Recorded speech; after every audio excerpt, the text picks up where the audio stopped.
Good morning students. Today's class for class 10 exercise 3.2 पे हम बात करेंगे। चैप्टर का नाम है linear equation in two variable. इसकी मैंने 3.2 एक्सरसाइज का क्वेश्चन नंबर 2 और 3 ऑलरेडी डिस्कस किया हुआ है वीडियो में। आज जो हम डिस्कस करेंगे वो करेंगे क्वेश्चन नंबर 4, 5 एंड 6। ये तीनों क्वेश्चन हम इस वीडियो में करेंगे। Now just I want to tell कि कुछ एक बातें हैं जो टर्मिनोलॉजी की आप ध्यान रखिए, specially Hindi medium students. Hindi medium वाले बच्चों को बता दें कि इंटरसेक्टिंग लाइंस का मतलब प्रतिच्छेदी रेखाएं,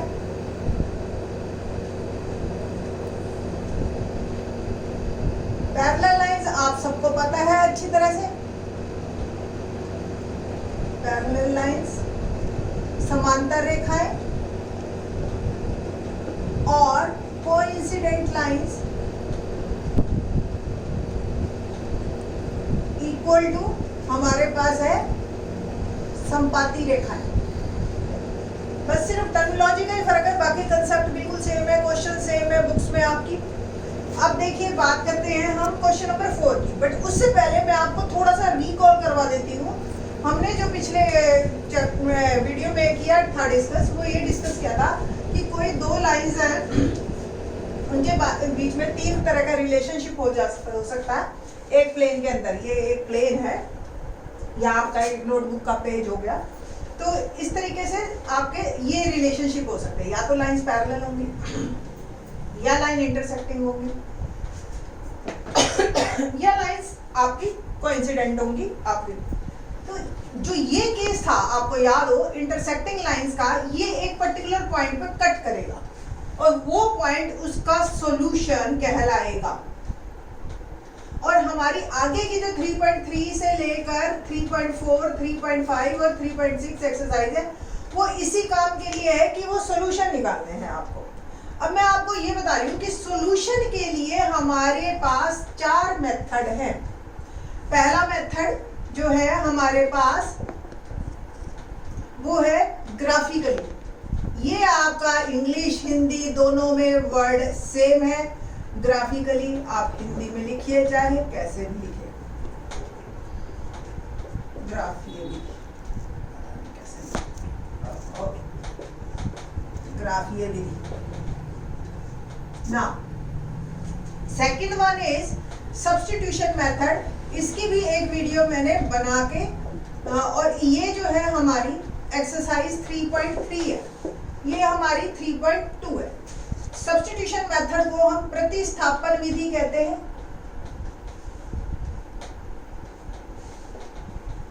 हिंदी में सिर्फ वर्ड का ही फर्क है और कुछ नहीं है, बल्कि इंग्लिश में ज्यादा आसान है वर्ड, क्योंकि इंग्लिश के वर्ड्स आप रूटीन में इस्तेमाल करते हैं। थर्ड वाला जो आपका है वो है एलिमिनेशन मेथड। आजकल जो कंप्यूटर का जमाना है और हमारे पास जमाना है जी आजकल स्मार्टफोन का, तो स्मार्टफोन में जो वर्ड है आप लोग यूज करते हो, इसको डिलीट कर दे, इस वीडियो को जूम कर दो, इस वीडियो में आप एलिमिनेट कर दो, कुछ भी चीज है तो ये वर्ड आप रूटीन में इस्तेमाल कर रहे हो, है ना। तो इसलिए ये इंग्लिश बेटर है, आसान है हिंदी से। अब ये एलिमिनेशन मेथड है। एलिमिनेशन वर्ड आप बड़े फैमिलियर हो एलिमिनेशन से। एलिमिनेशन मतलब एलिमिनेट करना, मिटा देना, है ना। तो एलिमिनेशन को हिंदी में जो हम कहते हैं वो कहते हैं विलोपन विधि। और आपका हरियाणा वाले बच्चों का जो हमारे स्टूडेंट्स हैं गवर्नमेंट स्कूल के, उन बच्चों में एक बात ये भी है कि आपका बाइलिंगुअल पेपर आता है, मतलब दोनों लैंग्वेज में पेपर आता है, आप बड़े आराम से कर सकते हैं। इवन सीबीएसई में भी दोनों लैंग्वेज में आता है विलोपन विधि। And fourth one is cross multiplication method.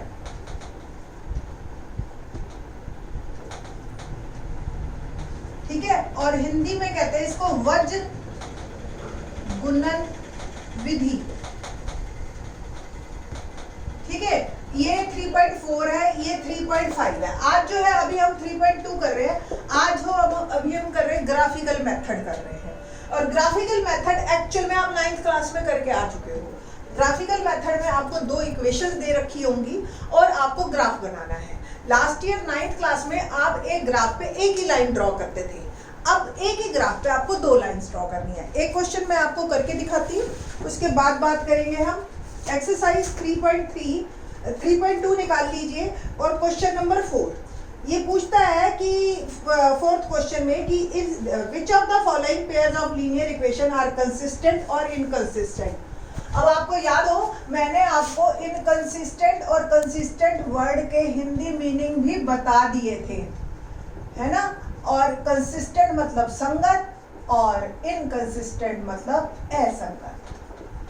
आपकी 5th क्लास की ये आपकी हिंदी मीडियम वाली बुक में वर्ड आएगा संगत और असंगत। और obtain the solution if consistent, अगर वो संगत है, ठीक है, then find the solution by graphical method. ये क्वेश्चन है आपका, ठीक है। तो लेट्स स्टार्ट। फर्स्ट क्वेश्चन ही कर रही हूं मैं, 4th का first part. x plus Y is equal to 5 और है 2x plus 2y is equal to, sorry ये आपका कोइंसिडेंट लाइंस का होगा तो इसको हम बाद में करेंगे।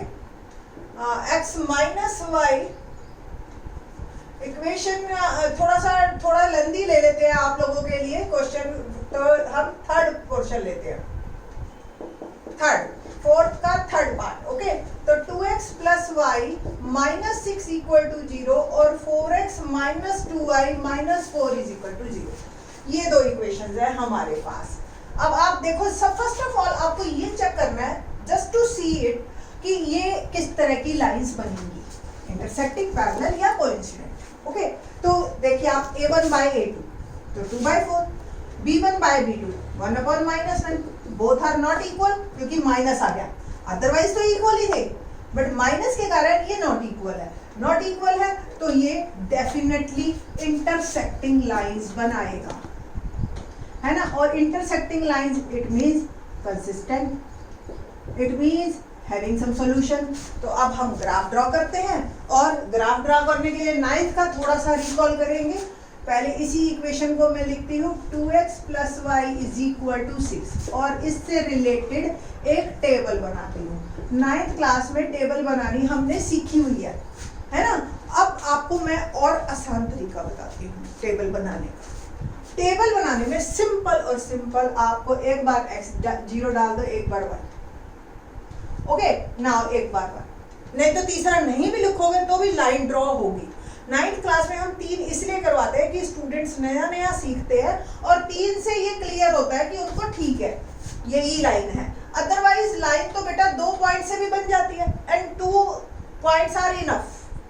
तो ऐसा कुछ नहीं है कि आपको 3 ही पॉइंट्स हमेशा निकालने हैं, हम 2 से भी टेबल बना सकते हैं। बाकी डिपेंड करेगा आपकी टीचर पे कि आपकी टीचर आपको किस तरीके से मार्क्स देगी। अदरवाइज 11th 12th में तो हम 2 ही बनवाते हैं स्टूडेंट्स ना। अब देखो x की वैल्यू मैंने 0 डाली, 0 इंटू समथिंग 0, ये खत्म। y की वैल्यू क्या आ गई 6, y की वैल्यू 0 डाली, यहां से y की वैल्यू 0 डाल दी, देखिए x क्या आया, x इज 3, है ना आसान। नाउ x की वैल्यू 1 डालिए, 2 1, ये सब काम आपने रफ में ही करना है, आपको कोई जरूरत नहीं है इसको शो करने। 6 माइनस 2 4, ये आ गई आपकी टेबल। बस टेबल आप शो करिए कि आपने ये टेबल बनाई है, ओके। ना अब हम सेकंड इक्वेशन के बारे में बात करेंगे, इसके बारे में। इस इक्वेशन को थोड़ा सा आप रिफाइन कर लीजिए, छोटा कर लीजिए, आपके लिए आसानी है।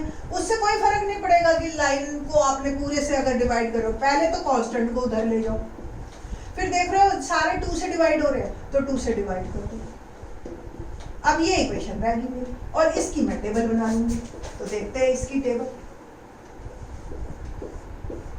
x y, x की वैल्यू 0, y की वैल्यू 0, है ना। एक बार x 0 डाला, y क्या आ गया -2, एक बार y 0 डाला तो x क्या आएगा, देखो 2x is equal to 2, x आ गया 1।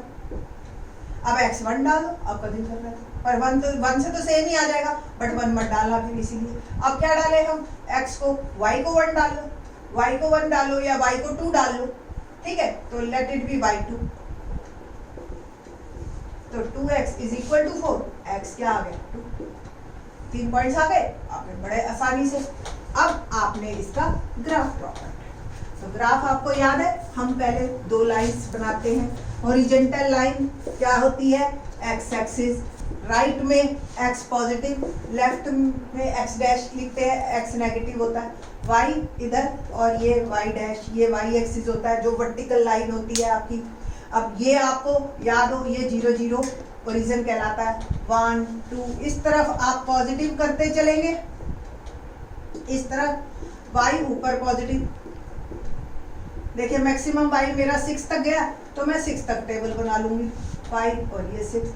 और आप इसको -1 नेगेटिव में भी जा सकते हो क्योंकि नेगेटिव हमारा यहाँ -2 तक गया है।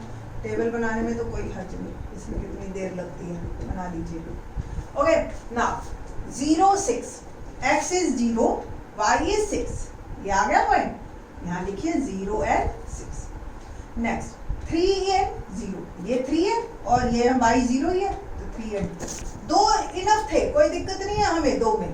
बट चलो एक और बना देते हैं, उससे एक्यूरेसी आ जाती है। 1 और 4 तो 1 और 4। पहले एक ही काम कंप्लीट करना है आप। ये तीनों देख लीजिए स्ट्रेट लाइन में आ रहे हैं। देखो मैंने तो आपके सामने रफली ही ड्रॉ किया है, देयर इज नो मेजरमेंट। आप लोगों को मेजरमेंट करेंगे तो आपको बहुत ज्यादा क्लियर रहेगा। नेक्स्ट क्वेश्चन, नेक्स्ट ये लाइन ड्रॉ करनी है, बट इसको पहले मैं क्लियरली यहाँ पे लिख लेती हूँ ताकि कोई कंफ्यूजन ना रहे कि ये लाइन कौन सी है। अब इस पे बात करते हैं। 0 -2, ये 0 ये -2, 1 0 1 और ये 2 2, ये 2 और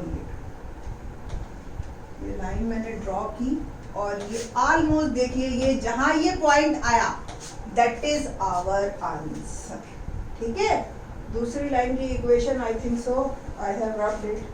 तो इक्वेशन थी हमारे पास 4x - 2y इक्वल टू 4 या 2x - y is equal to 2। अब ये दो इक्वेशंस हैं आपकी, है ना। तो आप देखिए इसको, अब आपका जो आंसर आया वो क्या आएगा। तो एक्चुअल में थोड़ा सा हमारा ग्राफ हिल गया। ये हमारा जो है ना, ये बेटा जी 2 और 2 पे कट करना चाहिए ये लाइन और एग्जैक्टली। ठीक है, तो ये 2 और 2 हमारा सॉल्यूशन बनेगा इसका। देखो ध्यान से चेक करके कि 2 और 2 आ रहा है या नहीं आ रहा। इस पे 2 और 2 डालिए, x की वैल्यू 2 y 2 आ रहा है 6, इसमें 2 डालिए, 2 2 4, ये तो 2 तो हमने सॉल्यूशन ही दिया था इसमें, है ना। तो ग्राफिकली आपका जब एक्यूरेसी आएगी बिल्कुल, और जहां पे ये ग्राफ कट करेगा एक दूसरे को इंटरसेक्ट करेगा, दैट इज आवर सॉल्यूशन। ये ग्राफिकली है और 9th क्लास में आप ये कर चुके हैं। ठीक है, अब इसी पे ही बेस्ड 5th क्वेश्चन एक बार को एक करते हैं और फिर 6th।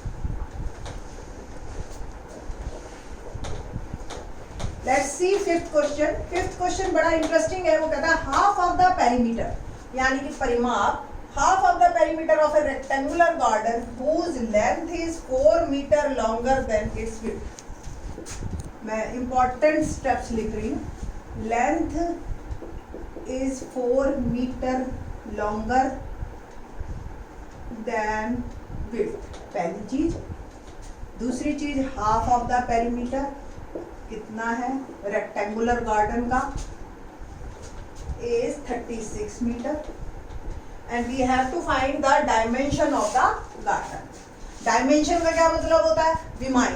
विमाई मतलब लेंथ और ब्रेड्थ। ठीक है, तो let's see, let breadth assume करते हैं हम। Breadth of a garden is x metre.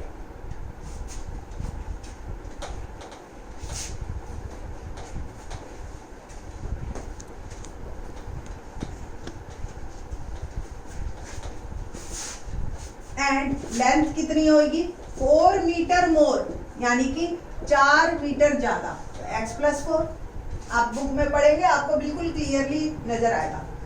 Perimeter half दे रखा है, तो पहले पेरीमीटर की बात करते हैं कि पेरीमीटर क्या होता है। फॉर्मूला 2 × L + B, यही होता है ना फॉर्मूला परिमाप का। परिमाप बराबर है 2 लंबाई जमा चौड़ाई। ओके, नाउ इसको 2 को डिवाइड में कर दीजिए, L + B। अब देखिए आप, हाफ, ये हाफ हो गया पेरीमीटर, कितना दे रखा है 36। L कितना है x + 4, ब्रेड्थ कितनी है x। ठीक है, तो ये आ गया 36 इक्वल टू 2x प्लस 4। इसको सॉल्व करते हैं हम। 32 इक्वल टू 2x और x आ गया मेरे पास 16 मीटर। तो ब्रेड कितनी आई 16 और लेंथ कितनी बन गई 20। ये आपका आंसर, सिंपल है ना। अब इसमें आपने, इसमें तो कुछ भी नहीं था ऐसा कि भी ओहो सब्स्टिट्यूशन लगा रहे हैं या कुछ भी लगा रहे हैं। ये तो सिंपल आपको हमने यहाँ से ही दोनों इक्वेशन बना दी, लेंथ 4 मीटर ज्यादा है और आपका हो गया, ठीक है। नहीं तो कुछ बच्चे ये इसको y एज्यूम कर लेते हैं, फिर लिख देते हैं y is equal to X plus 4 और फिर उसमें इक्वेशन बना देते हैं, है ना। तो ये इस तरीके से क्वेश्चन काफी इजी था, ये इसलिए मैंने इसको सिंगल वेरिएबल में ही कर दिया। नेक्स्ट क्वेश्चन है हमारे पास सिक्स्थ बड़ा ही इंटरेस्टिंग क्वेश्चन है। सिक्स्थ क्वेश्चन में वो एक इक्वेशन हमें दे रखी है 2x plus 3y minus 8 equal to 0 और हमें एक और इक्वेशन लिखनी है जिससे कि पहला इंटरसेक्टिंग लाइंस बने।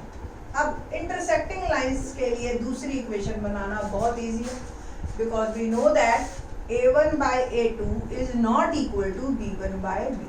तो आपको आप पूरी इक्वेशन में रेशो सेम नहीं रखना है ना। जैसे 2x का आपने बना दिया 4x, तो इसको 6 मत लिख देना, बस ये 5 लिख दो, 7 लिख दो, 3 लिख दो, -6 लिख दो, कुछ भी लिख दीजिए। a1 by a2 is not equal to b1 by b। ये आपकी इंटरसेक्टिंग लाइन है ना, आसान। ओके नेक्स्ट वो कहता है सेकंड पार्ट में कहता है कि ऐसी लिखो जिससे पैरेलल लाइंस हो। अब पैरेलल लाइंस की कंडीशन क्या थी, a1 by a2 equal to b1 by b2 is not equal to c1 by c। तो अब क्या करना है, अब ये दोनों का रेशियो सेम रखना है। तो मैंने आपको बताया 4x, अब इसको 6 ही रखना और कुछ मत रखना। हाँ C1 C2 कुछ भी हो आपका। अब देखिए, अब इसका रेशो 2, इसका रेशो 2, आप 8 भी लिखोगे तो इसका रेशो क्या आएगा 1, तो वो सेम नहीं है तो आपकी इक्वेशन बन गई पैरेलल लाइंस। दोनों ग्राफ आप ड्रॉ करोगे आपकी पैरेलल लाइंस आएंगी। तीसरा है कोइंसिडेंट लाइंस। कोइंसिडेंट लाइंस में आपका क्या करना है, आपने सिंपल कंडीशन को याद कीजिए, a1 by a2 equal to b1 by b2 equal to c1 by c2 और ये क्या बन गई आपकी। अब आपने इसको पूरी इक्वेशन को 2 से मल्टीप्लाई कर देना, क्योंकि रेशो तभी सेम आएगा, ठीक है ना। देखिए पहली कंडीशन में सी पे कोई ध्यान नहीं देना, जो मर्जी लिखो, ये आपका सेम रेशो नहीं आना चाहिए। पैरेलल में सेम ये कंफर्म है कि ये सेम हो, ये चाहे जो मर्जी आए सेम ना आए। तीसरे में सेम, बस। तो आप इसको क्रिएट भी कर सकते हो। आप अपने फ्रेंड्स में 2 स्टूडेंट है, मिलके क्वेश्चन बनाइए, एक ने एक इक्वेशन दी, दूसरी ने बना दी कि देखो ये इंटरसेक्टिंग लाइंस आएगी नहीं आएगी। बड़ा बहुत बढ़िया गेम बनते हैं मैथ्स में, और ऐसा लगता है जैसे ना काफी इंटेलिजेंट लोग खेल रहे हैं सामने वाले को देखने से, है ना। तो नेक्स्ट हमारा क्वेश्चन नेक्स्ट वीडियो में बनाएंगे। Thank you.